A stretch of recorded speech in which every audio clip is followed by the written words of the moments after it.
Halo, perkenalkan nama saya Magdalena Priani, NIM saya 19104168867. Saya dari kelas A1 pagi, Manajemen, Fakultas Ekonomi di kampus Universitas Pancabakti Pontianak. Di sini saya akan menjawab soal UTS di mata kuliah Manajemen Operasi 2. Dosen saya yang bernama Pak Adi Mursalin, sarjana Ekonomi Master Manajemen. Di sini saya akan menjawab soal teori. Yang pertama, soal pertama, apa peramaran itu? Yang soal kedua, sebutkan dan jelaskan jenis-jenis peramaran. Yang ketiga, mengapa strategis? Peramaran sangat urgen dan penting bagi perusahaan. Yang keempat, jelaskan pendekatan peramaran yang digunakan. 5. Jelaskan 8 tahap dalam melakukan pelamaran. Oke, itu soalnya dan saya akan menjawab jawaban pertama dari soal pertama. Apa itu pelamaran? Pengertian pelamaran atau forecasting. Pelamaran berasal dari bahasa Inggris adalah forecasting. Adalah suatu teknik analisa, perhitungan yang dilakukan dengan pendekatan kualitatif maupun kuantitatif untuk memperkirakan kejadian di masa depan dengan menggunakan referensi data-data di masa lalu. Peramalan bertujuan untuk memperkirakan prospek ekonomi dan kegiatan usaha serta pengaruh lingkungan terhadap prospek tersebut. Peramalan atau forecasting. Peramaran atau forecasting merupakan bagian terpenting bagi setiap perusahaan ataupun organisasi bisnis dalam setiap pengambilan keputusan. Manajemen, peramalan itu sendiri bisa menjadi dasar bagi perencanaan jangka pendek, menengah, maupun jangka panjang suatu perusahaan.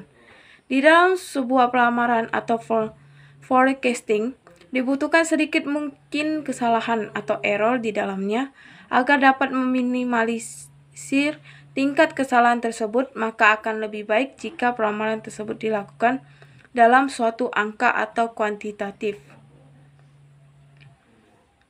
Saya mengambil salah satu pengertian dari para ahli. Menurut Nasution dan Prasetyawan, tahun 2008 sampai tahun 2009, peramaran adalah proses untuk memperkirakan beberapa kebutuhan di masa datang yang meliputi kebutuhan dalam ukuran kuantitas, kualitas, waktu, dan lokasi dibutuhkan dalam rangka memenuhi permintaan barang atau jasa. Itu menurut para ahli. Yang kedua, menurut Heiser dan Render tahun 2009 162, peramaran forecasting adalah seni dan ilmu untuk memperkirakan kejadian di masa depan. Hal ini dapat dilakukan dengan melibatkan pengambilan data, bisa juga merupakan prediksi, intuisi, dan bersifat subjektif, atau dapat juga dilakukan dengan menggunakan kombinasi model matematis yang disesuaikan dengan pertimbangan yang baik dari seorang manajer. Sebutkan dan jelaskan jenis-jenis peramaran. Jenis-jenis peramaran atau forecasting. Berdasarkan horizon waktu, peramaran atau forecasting dapat dibagi menjadi 3 jenis, yaitu berdasarkan para ahli Herjanto 2008 mengatakan peramaran jangka panjang yaitu yang mencakup waktu lebih besar dari 18 bulan. Misalnya peramalan yang diperlukan dalam kaitannya dengan penanaman modal, perencanaan fasilitas, dan perencanaan untuk kegiatan lead bank. Peramaran jangka menengah yaitu mencakup waktu antara 3 sampai 18 bulan. Misalnya peramaran untuk perencanaan penjualan, perencanaan produksi, perencanaan tenaga kerja tidak terbatas. Peramaran jangka pendek yaitu mencakup jangka waktu kurang dari 3 bulan, misalnya perencanaan dalam hubungan dengan perencanaan pembelian material, penjadwalan kerja, dan penugasan karyawan.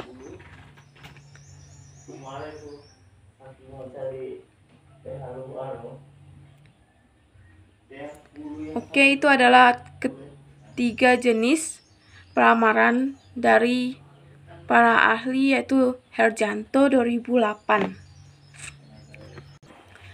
Jawaban nomor 3. Beberapa alasan utama tentang pentingnya peranan strategi manajemen bagi perusahaan atau organisasi, yaitu 1. Memberikan arah jangka panjang yang akan dituju. 2. Membantu perusahaan atau organisasi beradaptasi pada perubahan-perubahan yang terjadi.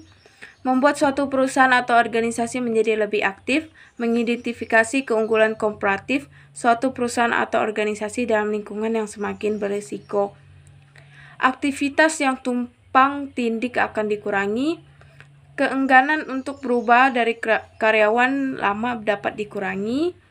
Keterlibatan karyawan dalam perubahan strategi akan lebih memotivasi mereka pada tahap pelaksanaannya.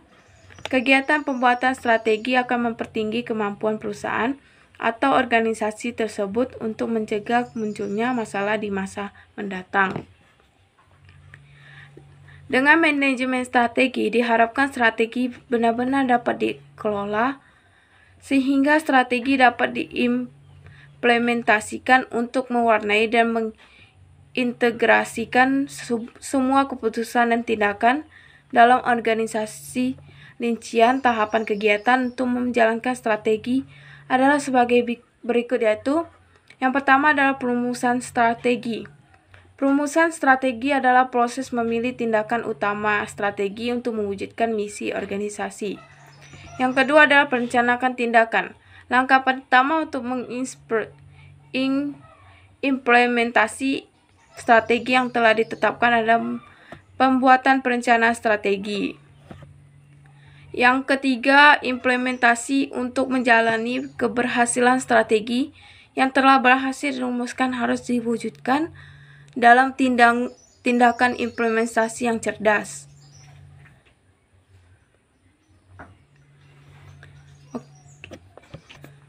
Soal keempat tentang pendekatan.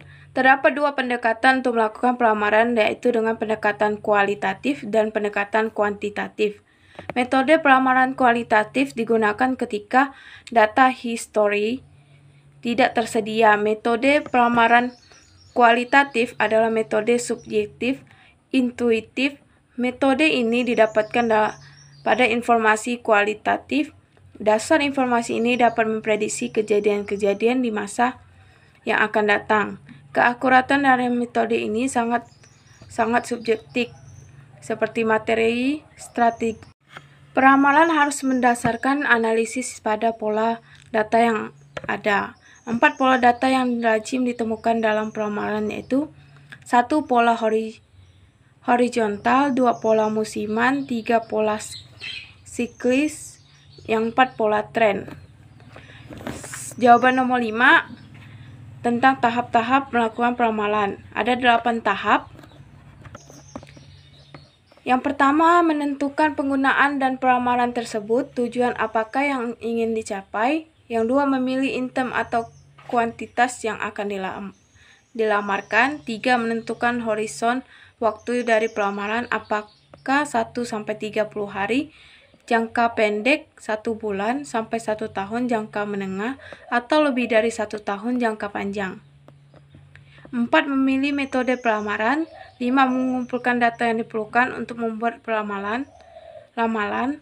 Menentukan metode pelamalan yang tepat. 7. Membuat pelamalan.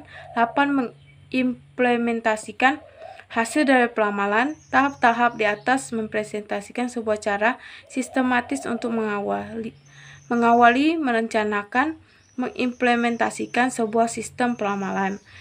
Ketika sistem pelamaran tersebut digunakan untuk melamarkan secara berkala, data juga harus dikumpulkan secara rutin dan perhitungan yang dibutuhkan atau prosedur yang biasanya dilakukan untuk membuat pelamaran dapat secara otomatis dijalankan.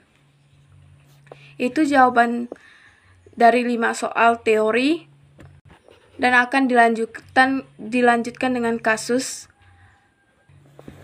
dengan studi kasus pertama dan kedua. Dan studi kasus kedua. Di sini nama saya sudah tertera Nama saya Magdalena Priani, NIM saya 19110416867, kelas A1 Pagi Manajemen, Makul Manajemen Operasi 2, dosen Pak Adi Mursalin, Sarjana Ekonomi, Master Manajemen, UTS Manajemen Operasi 2 tentang studi kasus.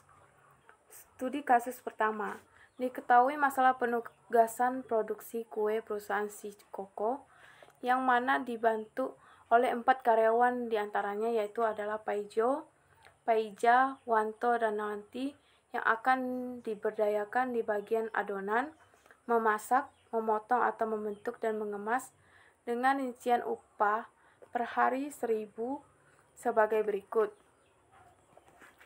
Latihan soal dan pembahasan penyelesaian metode Hungaria, karyawan dan pekerja. Paijo, adonan 65, memasak 50, memotong 60, mengemas 70. Paija, adonan 55, memasak 45, memotong 60, mengemas 55. Wanto, adonan 50, memasak 60, memotong 75, mengemas 70. Wanti, 40, adonan 40, memasak 55, memotong 65, dan mengemas 60. Tentukan mengalokasikan optimal pekerja ke karyawan agar diperoleh biaya upah paling murah. Selesaikan masalah penugasan di atas menggunakan metode Hungaria. Penyelesaian pertama, meminimalkan langkah 1, mencari biaya terkecil untuk setiap baris, kemudian menggunakan untuk langkah pertama mencari biaya terkecil untuk setiap baris, kemudian menggunakan untuk mengurang semua biaya yang ada pada baris yang sama. Dengan langkah ini, maka diperoleh hasil. Sebelumnya sama dengan yang tadi saya bacakan. Sesudah itu menjadilah Paijo 15 adonan.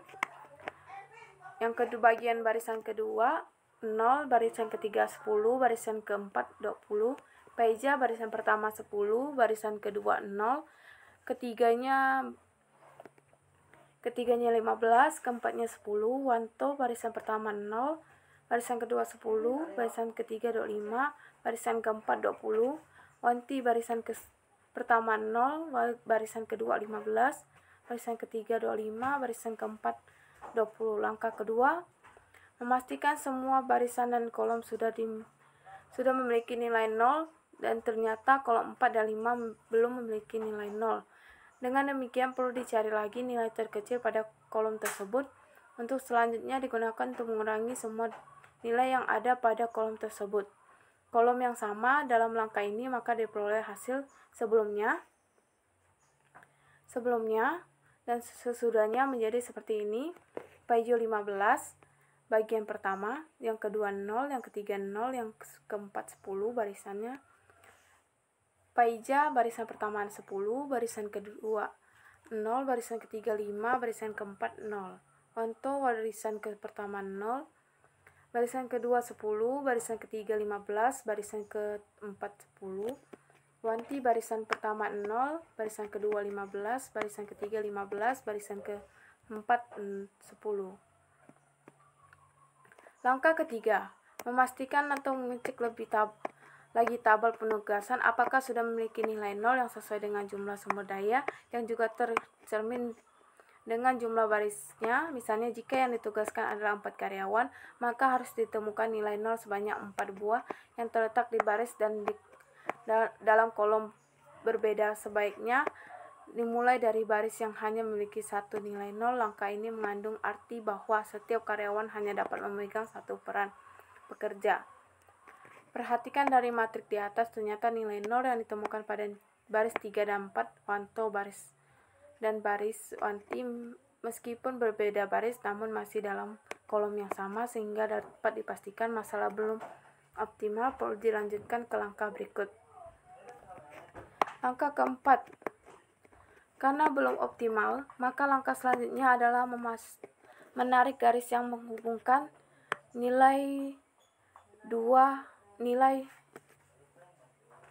minimal 2 buah nilai 0 seperti diperhatikan pada tabel di bawah ini. Langkah kelima, perhatikan nilai-nilai yang belum terkena garis. Pilih nilai yang paling kecil dari tabel di atas adalah nilai 10. Kemudian nilai 10 tersebut dipergunakan untuk mengurangi nilai-nilai lain yang belum terkena garis dan gunakan untuk menambah nilai-nilai terkena garis pada ganda dengan langkah seperti ini. Maaf bila saya tidak memberikan garis. Langkah keenam, apakah sudah ditemukan nilai 0 sejumlah atau sebanyak daya yang juga tercermin dengan jumlah barisnya, mulai dari baris yang hanya memiliki satu nilai 0, dan ternyata tabel penugasan di atas sudah berhasil ditemukan 4 buah nilai 0.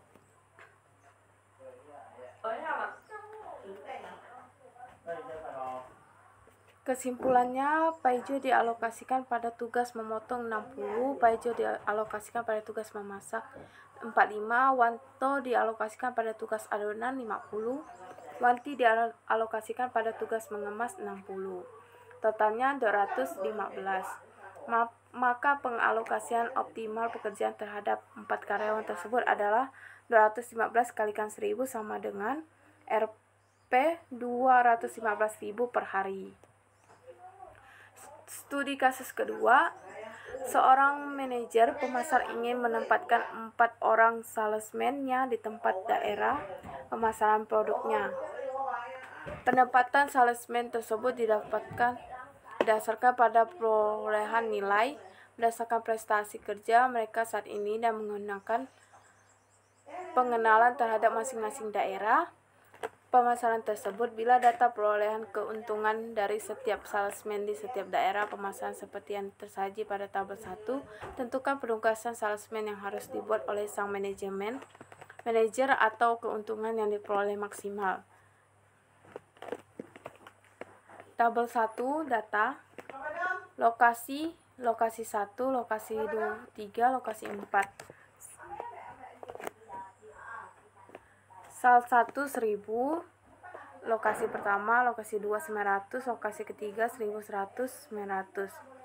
Sudah bisa dilihat di tabel penyelesaiannya. Tabel kedua sudah bisa dilihat. Tabel ketiga, tabel akhir, yaitu tabel optimum. Yang sudah saya berikan warna kuning, yaitu ada tabel akhir dan jumlahnya. Sudah terlihat. Sudah. Jadi kesimpulannya, berdasarkan penugasan yang dibuat di atas, maka nilai keuntungan yang akan diperoleh adalah sebesar 1100 tambah 1000 tambah 1050 tambah 1150 sama dengan 4300. Yaitu adalah jawabannya dari studi kasus kedua. Sekian dari saya ucapkan terima kasih.